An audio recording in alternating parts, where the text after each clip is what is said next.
The persuasive speech assignment I really like. I like all the assignments, and each one of them is doing something different, but the persuasive speech assignment allows us to dig deep into some really helpful stuff on argumentation and arguments.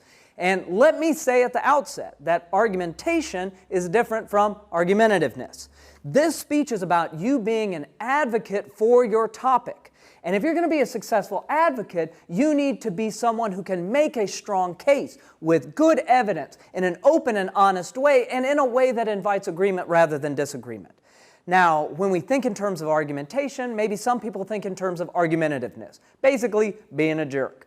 That's not what we're going to be doing. We want to be far more strategic and successful than that. So as we move through this persuasive speech, remember, it is a persuasive speech that uses arguments, not an argumentative speech that uses being a jerk as evidence. That's not what we're going for.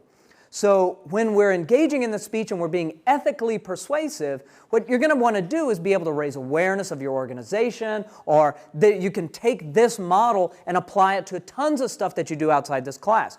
Fundraising is basically what this speech is. I could call it the fundraising speech, but it's bigger than that. I typically in the past have also called this an advocacy speech because you're advocating for something. I could call it the motivational speech, but that conjures up certain images that not necessarily what we're doing. But you can take this model and apply it to arguing for policy changes at work or explaining your position on a political issue. But this need not be simply political, because the speech assignment is not about simply spouting off.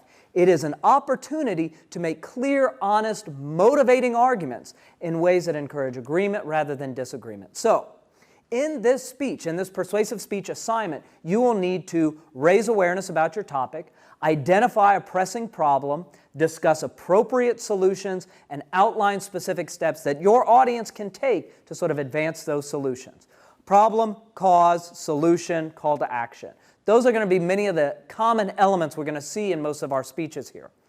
So this model applies to everything from actually doing political conversations to supporting your local library, because it's about thinking through how to build a case for what I'm advocating.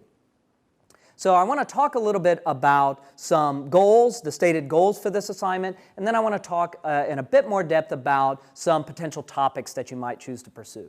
So to begin with these goals, we'll further elaborate on these when we get into the rubric in the next lecture, but what are some of these goals? Well, at the end of this speech, you should be able to effectively explain problems and provide appropriate solutions. We're going to be dealing with this sort of argumentative congruency. You know, the problem and the solution sort of fit together. You should be able to identify and discuss interesting and realistic calls to action. So it's not just enough to have a solution, it's about thinking, well, what would that look like if that was implemented? Not only having congruency, but you should be able to highlight the congruency between the various argumentative elements so that we can hear how and why this solution satisfies the root cause of the problem. You should be able to arrange a complex case in a clear and persuasive manner. But by the same token, we're not going to lay as heavy on performing the clarity of our arrangement, because if our goal is to motivate action, maybe some of that, I've got two main points, might get in the way of that. You're going to need to be the best judge. One of the things that sets this speech apart is its attention to writing and delivering stylistically rich language. I will come back and discuss this many times. You can always choose not to have some of these stylistic elements or to minimize them, but we're really going to get into the realm of speech writing and really aiming more at sort of high oratory. So that really takes this speech to a different place than the informative speech was at. You should be able to design and deliver a speech with appropriate emotional and delivery variations and intensities. So we're getting more sort of oratory models here. You should be able to sort of have moments of clear intensity and then maybe some moments where you back away from that. You should have a persuasive ethos that motivates others while not creating unnecessary opposition. You should be able to distinguish between key ideas and elaborating detail. That's very similar to what we've done in the past. And of course, as always, you should be able to speak confidently with appropriate rate, projection, movement, and vocal variety. So we're adding to some of the goals that we've had with us since the beginning of this course, and we're really taking the speech to the realm of persuasion and oratory, something that is stylistically rich and engaging to listen to. So then, what are some of the other basics? Well, just like the informative speech, it's a 5 to 10 minute speech. So what should you speak on? Well, you can be speaking on issue awareness topics. So you might speak on, again, if you're in the U.S., something like the dangers of childhood obesity, or other places in terms of talking about helping people become aware of issues around food safety. You can sort of be an advocate for a nonprofit organization. You know, maybe more people need to know about the support and work of X relief agency. So you want to sort of make them aware of the problem that this agency is solving and why they merit your support. You can indeed talk to policy change. This is very much a policy speech. So the U.S. should increase or decrease its funding to NASA, or your country should do one particular policy. But it doesn't have to be policy change. It can be behavioral change. It can be something arguing for the viewer to go out and do something. So you should, as a viewer, support your local food chain. So the growers and the farmers and the meat producers in your local community. Okay? This is something people argue for, they advocate for. So these are some of the things that you can speak on.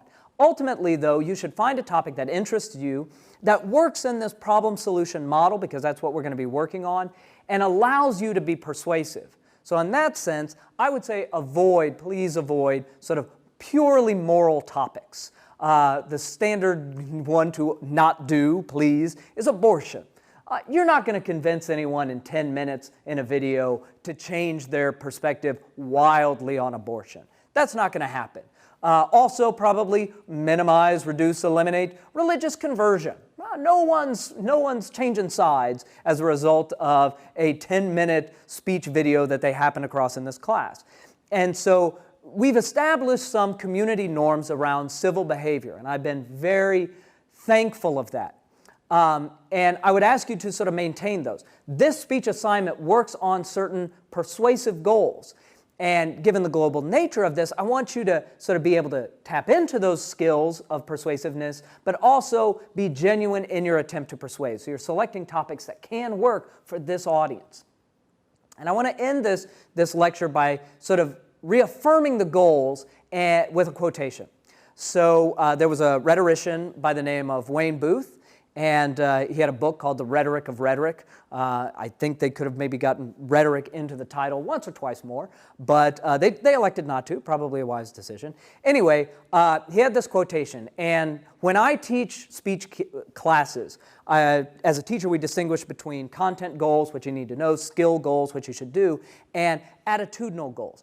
I'm not really about attitudinal goals. In this speech assignment and in this course, I don't really care if you argue for or against a topic. I don't see that as my professional role. What I do care about, though, is that you're making good arguments. That's my bailiwick. That's my area.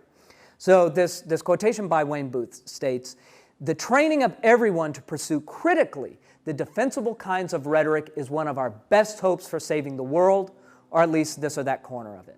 And if there is an attitudinal goal in this class, it is summarized by that quotation. I genuinely, deeply, honestly believe that understanding how to engage in rhetoric and public speaking, as well as being able to analyze it critically and effectively, is one of the most essential skills that we can have. And if I'm putting my faith somewhere, it's going to be in the training of everyone to pursue critically the defensible kinds of rhetoric. So now let's turn to, in the next lecture, a closer discussion of the rubric.